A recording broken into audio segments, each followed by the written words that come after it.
जय हिंद साथियों। तो फिर से आपका एक प्राचीन भारत के नए सीरीज में स्वागत है। और आज की इस सीरीज में हम बात करने वाले हैं हर्ष और उस समय में जो छोटे राजवंश थे, जैसे कि चोल हो गए, पल्लव हो गया, या फिर जो आपके सेन वंश हो गया। ठीक है, इन सारे जो छोटे छोटे वंश थे उस समय में, यानी हर्ष के ही समकालीन थे। तो इससे भी हम यहाँ पे मोस्ट इंपॉर्टेंट जो प्रश्न है उसको आज की इस वीडियो में डिस्कस करने वाले हैं। तो टॉप 10 आपको इन दोनों से जो प्रश्न है वो आपको देखने को मिलेंगे।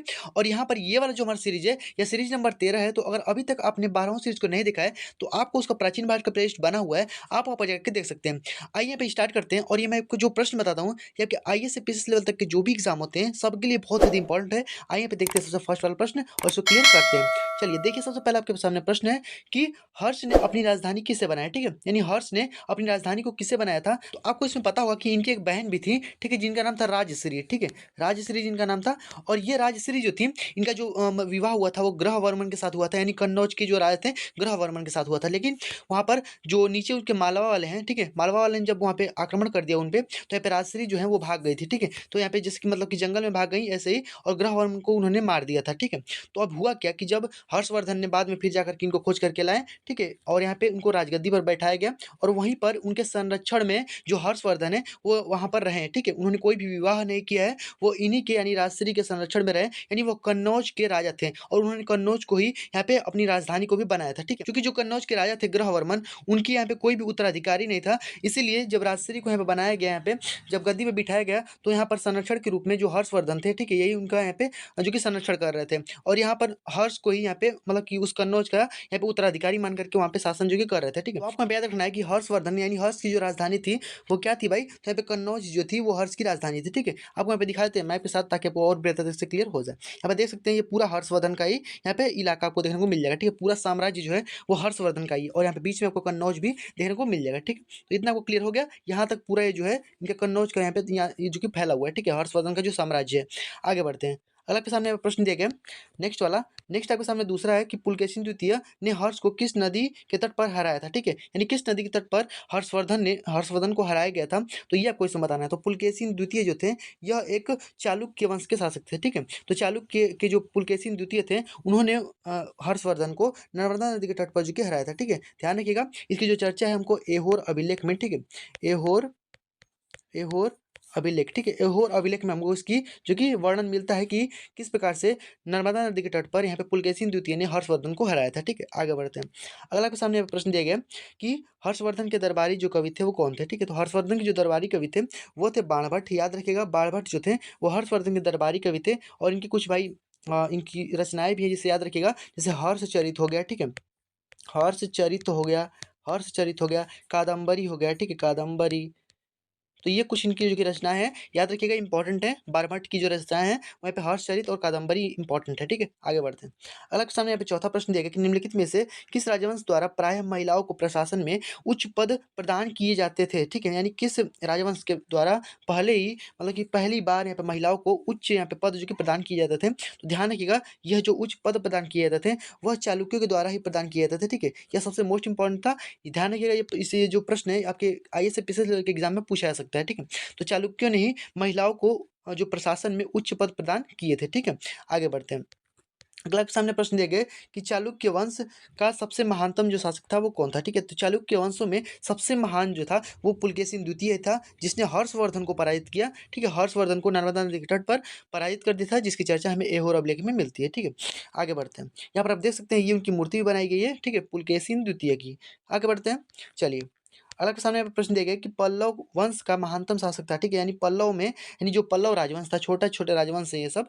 तो पल्लव वंश में सबसे जो महान शासक था वो कौन था। तो भाई पल्लव में भी जो सबसे महान था वो नरसिंह वर्मन था। नरसिंह वर्मन ने क्या किया कि इसने यहाँ पे पुलकेशिन द्वितीय को ही हरा दिया। ठीक है, पुलकेशिन द्वितीय था ना, उसी को हरा दिया। जिसने हर्षवर्धन को हराया वो उसी को हरा दिया। ठीक है, यानी इसी को ये हरा दिया। ठीक है, तो यह भाई सबसे भाई महान हो गया। नरसिंह वर्मन सबसे अधिक प्रतापी शासक माना जाता है, और यह इसने पुलकेशिन द्वितीय को हराया था। पल्लव वंश का सबसे महान शासक है। ठीक है, आगे बढ़ते हैं। अगला के सामने प्रश्न दिया गया कि पल्लव कालीन सौर मंदिर स्थित है। ठीक है, यानी पल्लव कालीन जो सौर मंदिर है वो कहाँ पर स्थित है। तो आपको बता देना है कि यहाँ पर महाबलीपुरम है। ठीक है, यहाँ पर पल्लव कालीन यानी पल्लव के समय में जो सौर मंदिर था वो स्थित है। ठीक है, महाबलीपुरम। ध्यान, इसको ध्यान रखिएगा, बहुत ही इंपॉर्टेंट प्रश्न है। ठीक है, आगे बढ़ते हैं। यहाँ पर आप देख सकते हैं यह कुछ छोटे यहाँ पे राजवंश है, जैसे मैं आपको यहाँ पे दिखा देते हैं। यहाँ पर इसी के समकालीन थे, ठीक है, यानी हर्षवर्धन के ही समकालीन थे। यहाँ पर आप देख सकते हैं, ठीक है, यह हर्षवर्धन के समकालीन थे। नीचे आपको हम दिखाए थे दक्षिण भारत के कुछ राज्यों में कुछ यहाँ पे महत्वपूर्ण जो छोटे राजवंश थे उसको आप देख लीजिए। जैसे कि यहाँ पे चालुक्य हैं, चालुक्य यहाँ पे आपको देखने को मिल जाएंगे।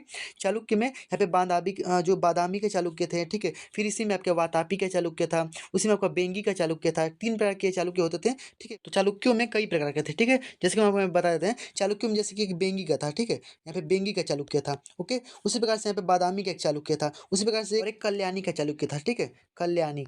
तो इस प्रकार से 3 प्रकार के यहाँ पे चालुक्य होते थे यहाँ पे। तो इस प्रकार से 3 प्रकार के जो कि चालुक्य थे, चालुक्यों में भी यहाँ पे कल्याणी का चालुक्य था, फिर बेंगी का चालुक्य था और एक बादामी या फिर इसे वातापी के नाम से जाना जाता है, ठीक है। तो ये 3 प्रकार के जो कि चालुक्य थे। और जो ये आप पुलकेशिन द्वितीय को देख रहे थे, वो बादामी का ही यानी वातापी का ही एक जो कि सबसे महान शासक माना जाता है, ठीक है।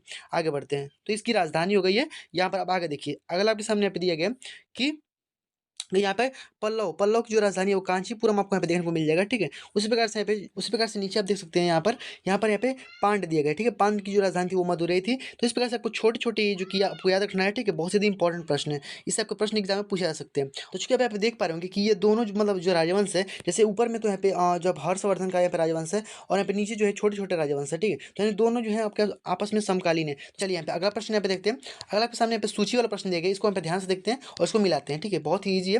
चलिए यहाँ पे सूची फर्स्ट दिया गया और यहाँ पे सेकंड दिया गया। यहाँ पे राजवंश है और एक और हमारा यहाँ पे राजधानी दिया गया है, ठीक है। तो इसको ध्यान से मिलाएगा। यहाँ पे एक और हमारा दिया गया राजवंश, एक और हमारा राजधानी है, ठीक है। यानी उनकी राजधानी दी गई है, छोटे-छोटे राजवंशों की राजधानियाँ। तो यहाँ पे सबसे पहले चालुक्य भाई आपको क्लियर ही होगा। ऊपर यहाँ पे बादामी मैंने अभी आपको दिखाया कि बादामी जो है उसकी राजधानी है। वैसे ही हमारे यहाँ पे जो कल्याणी के चालुक्य थे, फिर बेंगी के चालुक्य थे, तो अलग-अलग उनकी राजधानियाँ थी। जैसे बेंगी का एक राजधानी हो गया, ठीक है। तो चालुक्यों में कई प्रकार के थे सब। उसके बाद से पल्लव है, तो पल्लव की भाई जो राजधानी थी वो कांचीपुरम थी, मैंने अभी आपको ऊपर यहाँ पे दिखाया। उसके से हर्ष का भाई कौन सा है, तो यहाँ पे कन्नौज हो जाएगा। उसके से पांड का आपके में मदुरै हो जाएगा, ठीक। मैंने अभी आपको ऊपर यहाँ पे दिखा दिया। अब इसको कैसे मिलाएंगे, इसमें कई सारे लड़के कंफ्यूज हो जाते हैं, ठीक है। तो ध्यान से देखिएगा कैसे आपको इसको मिलाना है। तो देखिए कूट वाले प्रश्नों को आपको सबसे पहले ए वाला जो आप मिला है किसमें मिला है, सबसे थर्ड वाले में मिला है, ठीक है। तो यहाँ पे ए आपको यहाँ पे लिख देना है। उसके से बी आपका यहाँ पे नीचे है तो बी लिख देते हैं। फिर आपका सी, फिर यहाँ पे डी, ठीक है। इस प्रकार से लिख देना है। उसके बाद से आप देखिए कि जहाँ-जहाँ आप लिखे ABCD, ये आपको ए के सामने कौन-सा नंबर है यहाँ पे, तो 3 है, ठीक है। उसके बाद से बी के सामने कौन-सा नंबर है, 4 है, ठीक है। तो 3, 4 और यहाँ पे फिर 2 और 1, ठीक है। 3, 4, 2 और 1 हमारा जहाँ पे होगा वो हमारा करेक्ट ऑप्शन होगा, ठीक है। तो यहाँ पे 3, 4, 2 और 1, तो कहाँ पे भाई, तो 3, 4, 2 और 1 जो है हमारे यहाँ पर है। 3, 4, 2 और 1 ये हमारा करेक्ट ऑप्शन हो जाएगा। इस प्रकार से आपको कूट वाले प्रश्न को सॉल्व करना है। आगे देखते हैं।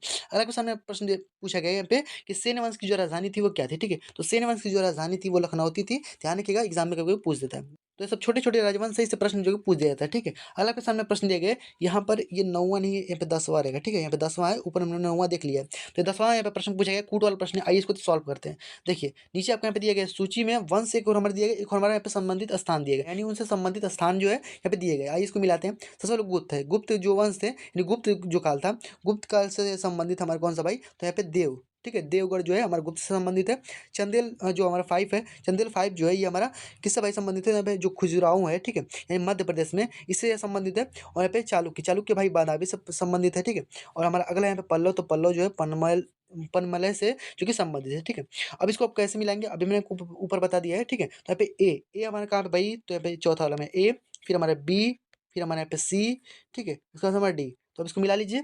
चौथा है, फिर यहाँ पे तीसरा है, फिर हमारा यहाँ पे पहला है और फिर दूसरा है, ठीक है। तो चौथा, तीसरा, पहला, दूसरा, ठीक है। चौथा, तीसरा, पहला, दूसरा, तो हमारा कौन सा हो जाएगा भाई, तो यहाँ पे चौथा, तीसरा, पहला, दूसरा, यानी फर्स्ट वाला जो ऑप्शन है ये हमारा करेक्ट हो जाएगा। तो इस प्रकार से आपको प्रश्नों को जो सॉल्व करना है, ठीक है। तो आई होप कि आपको ये जो हर्षवर्धन और यहाँ पे जो छोटे-छोटे जो राजवंश थे उससे आपको जो प्रश्न जो है वो क्लियर हो गया होगा। तो आई होप आपको ये क्लियर हो गया होगा। तो ये जो हमारा 13वां वाला सीरीज़ है हमारा कंप्लीट होता है। अब हम 14वां सीरीज़ में आगे यहाँ पे बात करेंगे। अब ये देखिए हमारे यहाँ पे कंप्लीट ही होने वाला है। तो अब इससे जो कुछ सबसे महत्वपूर्ण जो लास्ट में प्रश्न होंगे, यानी प्राचीन भारत से जो सबसे महत्वपूर्ण प्रश्न होंगे उसको हम एकदम एक और इसका यहाँ पे पार्ट आएगा सीरीज जो 14 होगा हमारा, ठीक है। एक पार्ट और इसका प्राचीन भारत का आएगा। उसके बाद से आपका ये पूरा जो सीरीज है प्राचीन भारत का खत्म हो जाएगा। उसके बाद से हम यहाँ पे नेक्स्ट यहाँ पे मध्यकालीन भारत में चलेंगे और आपको उससे जो प्रश्न होंगे वो हम बताएंगे, ठीक है। तो अगर आपको वीडियो थोड़ा सा पसंद है तो वीडियो को लाइक कर दिया करिए। आपके एक लाइक से हमें बहुत मोटिवेशन मिलता है और आपको और भी बेहतर तरीके से पढ़ा पाते हैं। चलिए मिलते हैं नेक्स्ट में, तब तक के लिए गुड जय हिंद, वंदे मातरम।